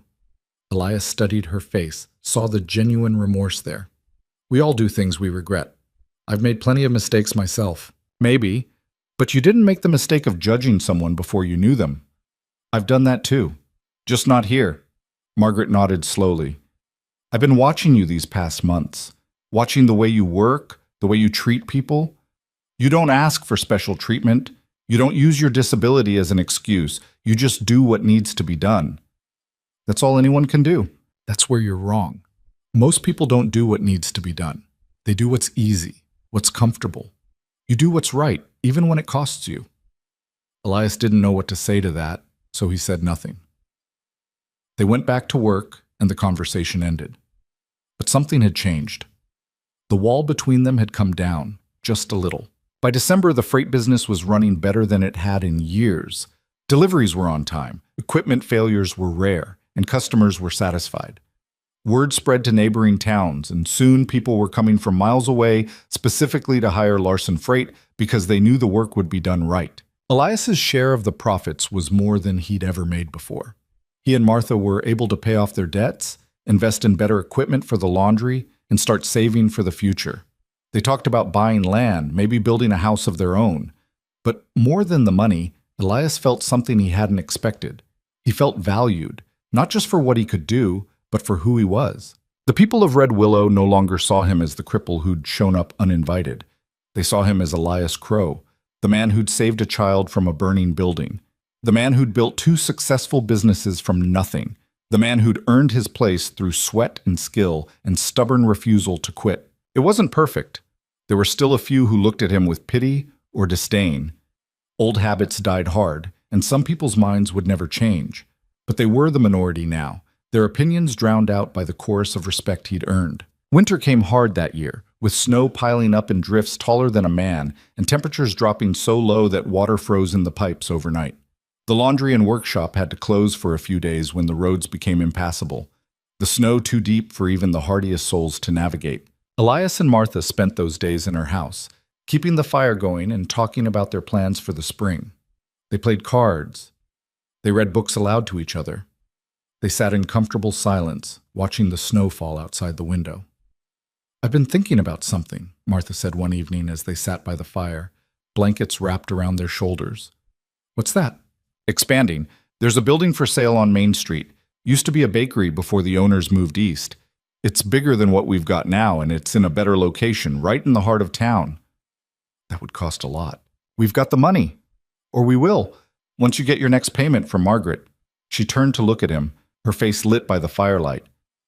I know we've already taken risks, built the laundry, started the workshop, but I think this could be something bigger, something that lasts. Elias thought about it. The building she was talking about was prime real estate, the kind of location that could make or break a business. You really want to do this? I do, but only if you do. This is our life we're building, not just mine. He looked at her, at the determination in her eyes, at the hope. She wasn't the same woman he'd met months ago, broken and defeated by the loss of her laundry. Neither was he the same man who'd arrived on that train platform, carrying nothing but anger and doubt. Let's do it, he said. They shook hands, sealing the deal the way they always did, and Martha laughed. We're crazy, you know that? Probably, but it's a good kind of crazy. Spring came slowly to Red Willow that year, the snow melting in uneven patches, turning the streets into rivers of mud once again. But this time, Elias didn't mind. The mud meant work, meant progress, meant life returning to the frozen world. They bought the building on Main Street in March, emptying their savings and taking out a small loan from Voss, who'd become something of a friend and mentor. The building needed work. The roof leaked, the floors were uneven, and the whole place smelled like stale bread and mice. But Elias could see the potential. They spent the next 2 months renovating. It was exhausting work that left them sore and covered in dust every night. But it was theirs. They designed the layout together, arguing good-naturedly about where to put the boilers, how to arrange the workstations, whether to install windows on the east or west side to maximize light. Elias built custom equipment, a more efficient mangle press, a ventilation system that pulled steam out without losing heat, workbenches at varying heights so he could reach everything from his chair. He installed ramps at every entrance, not just for himself, but for the elderly customers who struggled with steps. Martha hired more workers, training them in her methods, building a team that could handle the increased volume she was planning for. She negotiated contracts with the hotels in neighboring towns, with the mining camps, with anyone who needed regular laundry service. By May, the new laundry and workshop were ready to open. It was twice the size of the old place, with room to grow even more. The building sat on Main Street like a declaration, its fresh paint gleaming in the spring sun, its sign announcing to the world that Hale and Crow was here to stay. They held a celebration on opening day, inviting the whole town. It seemed like everyone came, bringing food and drink and congratulations. Tables were set up outside, laden with pies and roasted meats and fresh bread. Someone brought a fiddle, and music filled the air. Even Margaret Larson showed up, bringing a bottle of wine and a rare, genuine smile. "You've done well for yourselves," she said to Elias as they stood watching the celebration. "We have. I'm glad, truly." She paused. "You've changed this town, changed the way people think about what's possible. I just fixed things that were broken. You did more than that. You showed people that strength comes in forms they hadn't considered, that worth isn't measured by what's missing, but by what you do with what you have." Elias looked at her. "That why you really offered me the partnership? To learn a lesson?" Margaret laughed. "No, I offered it because I'm a businesswoman and you're the best mechanic in 3 counties. But the lesson came anyway." As the evening wore on and the crowd thinned, Elias found himself standing outside with Martha, looking up at the sign they'd hung above the door. The letters were bold and clear, visible from anywhere on the street. "You think it'll last?" Martha asked. "I think we'll make it last." She leaned against him and he put his arm around her shoulders. They stood there in the quiet, watching the last streaks of sunset fade from the sky, watching the first stars appear. "You know what I realized?" Martha said after a while. "What?" "I don't remember the last time I felt alone." Elias smiled. "Me neither." They stayed there until the cold drove them inside, where the fire was warm and the future was waiting. The months that followed were some of the best of Elias's life. The business thrived beyond their expectations. The laundry was constantly busy, with customers coming from towns 20 miles away. His workshop became known throughout the region as the place to go when something needed fixing, and fixing right. His partnership with Margaret brought in steady income and exposed him to clients he never would have met otherwise. Wealthy ranchers, mining company executives, even a representative from the territorial government who wanted to discuss a contract for maintaining equipment along the new railroad line being built to the west. The money was good, better than good. But what mattered more was the respect. People sought out his expertise. They valued his opinion. They treated him like the skilled craftsman he was. His relationship with Martha deepened into something solid and enduring, built on mutual respect and shared purpose. They didn't need grand gestures or passionate declarations. They had something better: partnership, trust, the quiet comfort of knowing someone had your back. They still argued sometimes, usually about trivial things like whether to reorganize the storage room or which supplier to use for soap. But even the arguments felt good, felt normal, felt like what life was supposed to be. But on a warm evening in late August, almost exactly a year since they'd opened the first laundry together, Elias realized he wanted more than just partnership. They were sitting on the porch of the small house they'd just bought together, a modest place on the edge of town with a view of the plains stretching endlessly toward the horizon. The sun was setting, painting the sky in shades of red and gold that made the whole world look like it was on fire. Martha was talking about her plans for the business, about hiring another worker, about maybe opening a second location in one of the neighboring towns. Elias was only half listening, too caught up in watching the way the sunset lit up her face, the way her hands moved when she talked, the way she'd become the center of his world without him quite realizing when it had happened. "Martha," he said, interrupting her mid-sentence. "Yeah? Will you marry me?" She stopped talking, turned to look at him. For a moment, she just stared, her expression unreadable.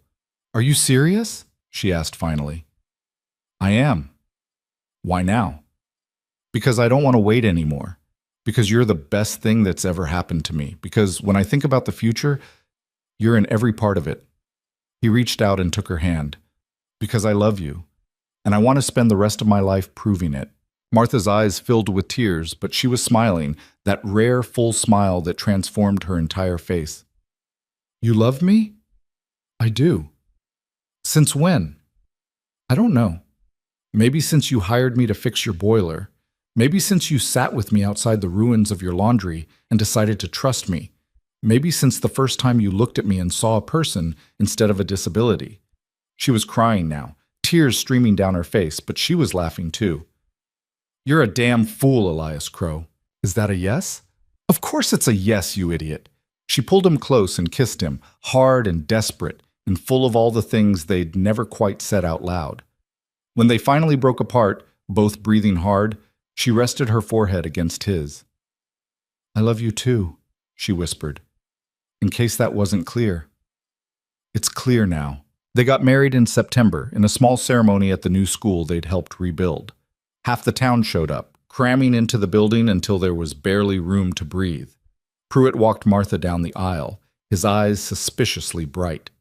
Voss stood as Elias's witness, looking uncomfortable in a suit that was clearly too small for him. Even Margaret Larson came, sitting in the back with a handkerchief pressed to her eyes, crying quietly through the entire ceremony. The ceremony was simple, officiated by Burnham, who'd been authorized as a territorial justice of the peace. There were no elaborate decorations, no fancy clothes. Martha wore a simple blue dress she'd made herself.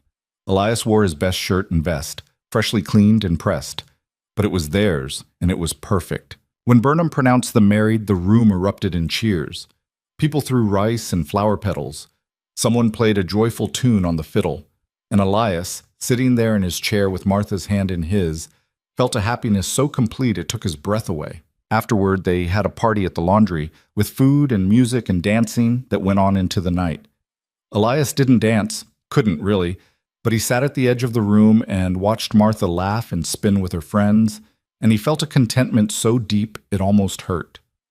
At one point, Tommy, the boy he'd saved from the burning school, now a gangly 10-year-old with his father's height and his mother's eyes, came up to him. "Mr. Crow," Tommy said, unusually serious, "I just wanted to say thank you. Again." "You already thanked me, Tommy." "More than once." "I know. But I wanted to say it again because you didn't have to do what you did. You could have let someone else try. But you went in anyway." Elias put a hand on the boy's shoulder. "You would have done the same if you could." "I hope so. I hope if I'm ever in a situation like that, I'm brave enough. Bravery isn't about not being scared. It's about doing what needs to be done even when you are scared." Tommy nodded thoughtfully, then ran off to join the other children. Elias sat there thinking about what he'd said, about what it meant. The truth was, he had been terrified going into that burning building. Every instinct had screamed at him to stay back, to let someone else handle it. But he'd gone in anyway because a child's life was at stake, and no one else was moving. And maybe that was the real lesson. Maybe strength wasn't about what you could or couldn't do physically. Maybe it was about choosing to act when it mattered, even when you were scared, even when the odds were against you, even when everyone expected you to fail. He thought about the man he'd been when he arrived in Red Willow. Broken, angry, convinced that the world had nothing left to offer him, certain that he'd used up all his chances, and this was just another stop on a long road to nowhere. He'd been wrong about all of it. The world had offered him everything: a home, a business, a partner who'd become his wife, a community that had learned, slowly, painfully, but genuinely, to see past his limitations and judge him by his character. But more than that, it had offered him the chance to prove something to himself, that he was enough, that his worth wasn't determined by what he couldn't do, but by what he chose to do with what he had. As the party wound down and people began to drift home, calling out their congratulations and well wishes, Martha came over and sat beside him. Her hair had come loose from its pins and her cheeks were flushed from dancing. "Tired?" she asked. "A little." "You?" "Exhausted, but happy." "Me too. More than I've ever been." She took his hand, lacing her fingers through his. They sat there in the comfortable silence of people who didn't need words to understand each other. "What are you thinking about?" Martha asked after a while. "Just how far we've come, both of us. It's been quite a journey." "It has." He squeezed her hand. "Thank you." "For what?" "For seeing me when no one else would. For taking a chance on a stranger with a broken boiler and a chip on his shoulder." "You fixed more than my boiler, Elias. You fixed something in me I didn't even know was broken." They sat there as the last of the guests departed and the night settled over Red Willow, quiet and peaceful. The future stretched out before them, full of possibility and promise. In the years that followed, Elias and Martha built a life that was full and meaningful. The business continued to grow, expanding into new services and new markets. They hired more workers, became one of the largest employers in Red Willow. Young people came to apprentice under Elias, learning his methods, his precision, his philosophy that anything worth doing was worth doing right. The freight business with Margaret flourished as well. They added more wagons, more routes, eventually even secured a contract with the railroad to handle freight transfers at the Red Willow station. Margaret and Elias became genuine friends, the awkwardness of their history fading into something resembling mutual affection. Elias never forgot where he'd come from. He never forgot the people who'd helped him along the way, Martha most of all, but also Pruitt and Voss and even Mrs. Calloway at the inn, who'd let him stay those first difficult weeks when he had nowhere else to go. And he never forgot of the ones who'd tried to tear him down, because they'd taught him something important too. They'd taught him that other people's limitations didn't have to be his own, that the opinion of those who judged without knowing was worthless, that the only approval that mattered was the approval he gave himself. He became a fixture in Red Willow, respected and valued not despite his disability, but because of who he was as a person. When the town needed something built or fixed, they came to him. When someone was in trouble, he helped. Not because he owed anyone anything, but because that was who he'd chosen to be. One spring afternoon, 5 years after he'd first arrived in Red Willow, Elias was working in his shop when a young man rolled in using a wheelchair that looked like it had seen better days. The man was maybe 20, with nervous eyes and hands that fidgeted with the wheel rims. "Mr. Crow?" the young man said. "That's me. My name's Daniel. I came all the way from Cheyenne. I heard about you, about what you've done here, and He trailed off, looking uncertain. "You what?" "I wanted to see if it was true, that a man like us could make it." Elias set down his tools and really looked at the young man. He saw himself in that face, the doubt, the fear, the desperate hope that maybe, just maybe, there was a place in the world for someone like him. "Come here," Elias said. Daniel rolled closer. Elias gestured around the workshop, at the tools hung neatly on the walls, at the projects in various states of completion, at the well-worn but meticulously maintained workspace. "This is what making it looks like. It's not pretty. It's not easy. There's no magic to it. You just show up every day and do the work. You prove yourself through your actions, not your words. And you don't let anyone else define what you're capable of. But how do you deal with the people who don't believe in you? You outlast them. You prove them wrong so thoroughly that they can't ignore you anymore." Elias paused. "But more importantly, you stop caring what they think.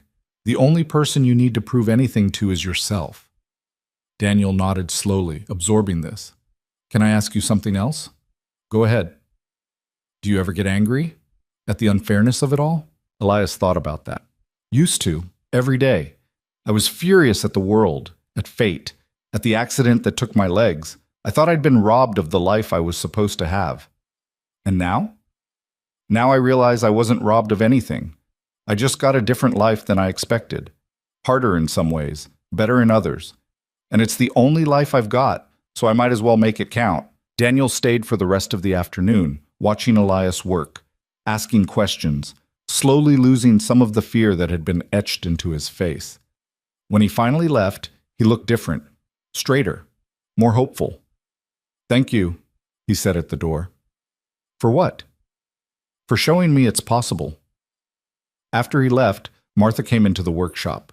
She'd been listening from the doorway. "That was kind, what you did for him," she said. "I just told him the truth. You gave him hope. That's more than the truth. That's a gift." Elias thought about all the gifts he'd been given since arriving in Red Willow. the chance to prove himself, the opportunity to build something meaningful, the love of a woman who saw him for who he truly was. And he thought about the gift he could give others, the simple but profound gift of showing that a different kind of life was possible. That limitations were often just other people's expectations, that worth wasn't measured in conventional ways. On quiet evenings, when the work was done and the day was fading, Elias would sit on the porch of the house he and Martha had built together, a real house now, larger than the first one, with a workshop attached and a view that stretched for miles. He'd look out over the plains and think about the journey that had brought him here, all the pain, all the struggle, all the moments when he'd wanted to give up, when quitting seemed easier than fighting. And he'd realize he wouldn't change a thing, because it had made him who he was. The story people told about Elias Crow became a legend in Red Willow. The man who'd arrived with nothing and built an empire. The hero who'd saved a child from a burning building. The skilled craftsman whose work was sought after throughout the territory. But those stories, as much truth as they contained, missed the real point. Elias Crow wasn't a hero. He wasn't extraordinary. He was just a man who'd refused to let anyone else define his worth. Who'd chosen to measure himself by his actions, not his limitations. Who'd understood that strength comes in many forms, and the truest form is simply the courage to keep going when it would be easier to quit. He was a man who'd been called incomplete, broken, half a man, and he'd proven, day after day, year after year, that those labels were meaningless. Because he'd always been whole. He just needed the chance to show it. And in a frozen frontier town that had tried to reject him, he'd found not just acceptance, but something far more valuable. He'd found himself, the real Elias Crow, not the one shaped by other people's expectations or limited by other people's fears. The man who could look in the mirror and know, without doubt or hesitation, that he was exactly who he was supposed to be. That was the legacy he left. Not the businesses he built or the lives he saved, but the simple, powerful example of a person who refused to accept anyone else's definition of possible. Years later, when Martha asked him what he was most proud of, he thought for a long time before answering. "That I stayed," he said finally. "That I didn't let them win." "They never had a chance of winning," Martha said. "Not against you." Maybe she was right. Maybe the outcome had been inevitable from the moment he'd made that first stubborn choice to stay in Red Willow despite everything. Or maybe it had been a close thing, balanced on a knife's edge, and he'd just been lucky enough or stubborn enough to tip the scales in his favor. It didn't matter. What mattered was that he'd done it, built a life, earned respect, found love, proved that a man's worth wasn't determined by what he'd lost, but by what he chose to do with what remained. And in the end, that was enough, more than enough. It was everything.